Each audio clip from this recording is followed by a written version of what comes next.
Let's rewind the clock. The US Constitution is crystal clear. Article 1, Section 8, grants Congress the power to coin money, regulate the value thereof, and of foreign coin. In other words, the founders wanted monetary power to remain firmly in the hands of the people's elected representatives. But in 1913, something historic happened.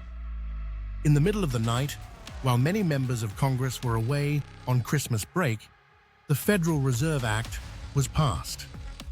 And just like that, a new entity was born, the Federal Reserve System. Unlike the Treasury, the Fed wasn't a government agency in the traditional sense. It was structured as a network of regional banks, technically owned by private member banks, overseen by a central board in Washington.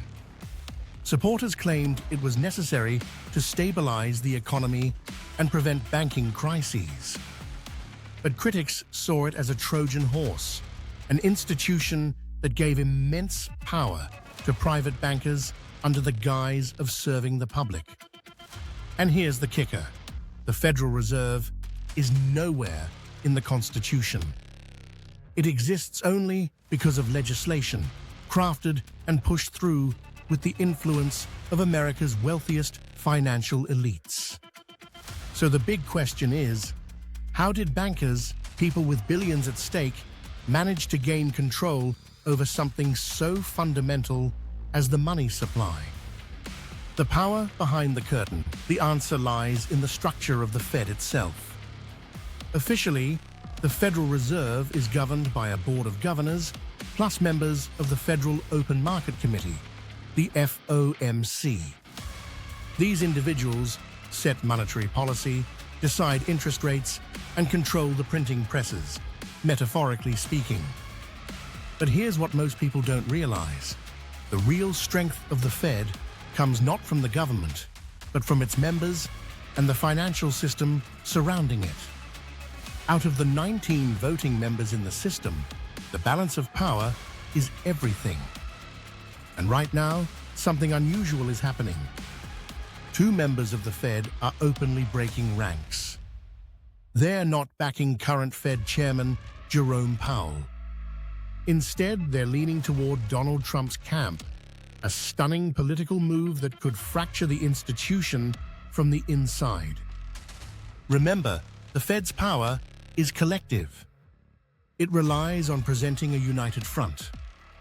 When members dissent, especially in a way that aligns with a political figure like Trump, it shakes the very foundation of the central bank's credibility. And Trump knows this. He has openly criticized Powell for years, accusing him of making disastrous decisions and even suggesting he should be removed.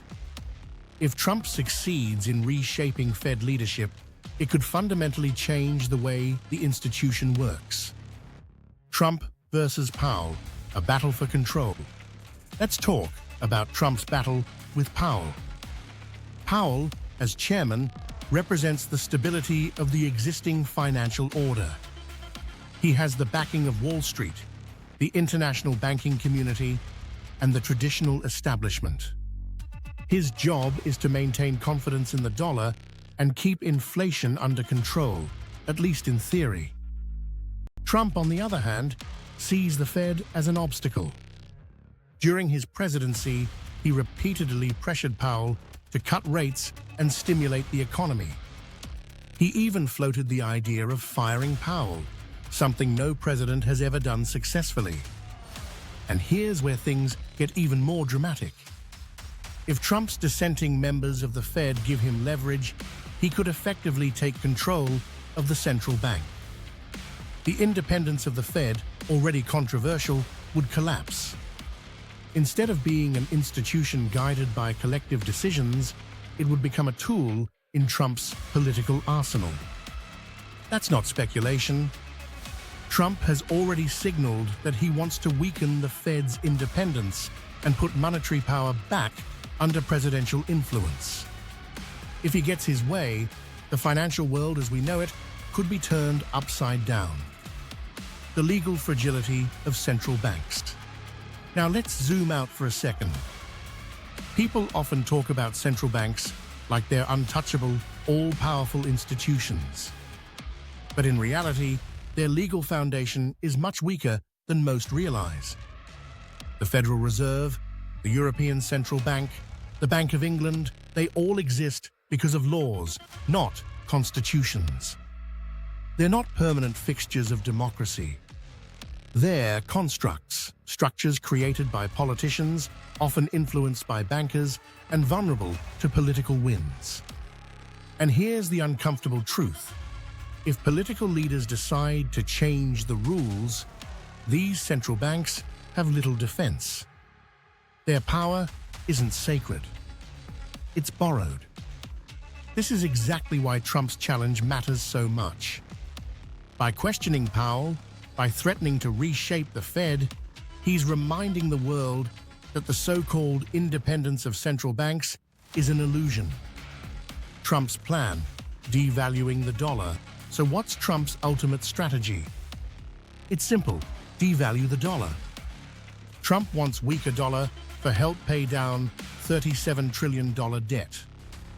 By reducing the value of the currency, he believes the US can pay his massive debt with cheap dollar. And here's the thing, the chances of him pulling it off are surprisingly high. With political momentum, dissent inside the Fed, and growing skepticism about the dollar worldwide, Trump could very well succeed in steering the US toward a deliberate devaluation. But this wouldn't just affect America. It would send shockwaves across the globe. The global ripple effect. From dollars to gold and silver, for decades, the US dollar has been the world's reserve currency. Central banks around the globe hold trillions in US dollar reserves, mostly in the form of treasury bonds. This system has given America enormous power because other countries rely on the dollar for stability. But what happens if the US deliberately devalues the dollar? The answer? Central banks will begin to shift. They'll move away from dollars and toward assets that can't be manipulated by politicians, like gold, and increasingly, silver. In fact, we're already seeing the first signs of this. Countries like China and Russia have been stockpiling gold for years. Smaller nations are diversifying their reserves. And private investors are turning to precious metals as a hedge against inflation and instability. A Trump-led devaluation would accelerate this trend dramatically. Dollar-denominated bonds would lose value. Gold and silver, by contrast, would soar. This isn't just speculation. It's basic economics. When confidence in fiat currency falls, people run to hard assets. And right now, we're on the verge of a historic shift. The rise of gold and silver, a new era. Look at the charts. Gold is climbing. Silver, often overlooked, begin a new bull run. If central banks shifted their reserves from dollar bonds to precious metals, the price action would be explosive. And unlike temporary spikes, this wouldn't just be a short-term trend. It could mark the beginning of a long-lasting era where gold and silver reclaim their role as the backbone of monetary value. Remember, throughout history, when empires weakened their currency, gold and silver stepped in as the ultimate standard. From Rome to Britain to America, the pattern is the same. And we may be watching it happen again, right before our eyes. So let's tie this all together.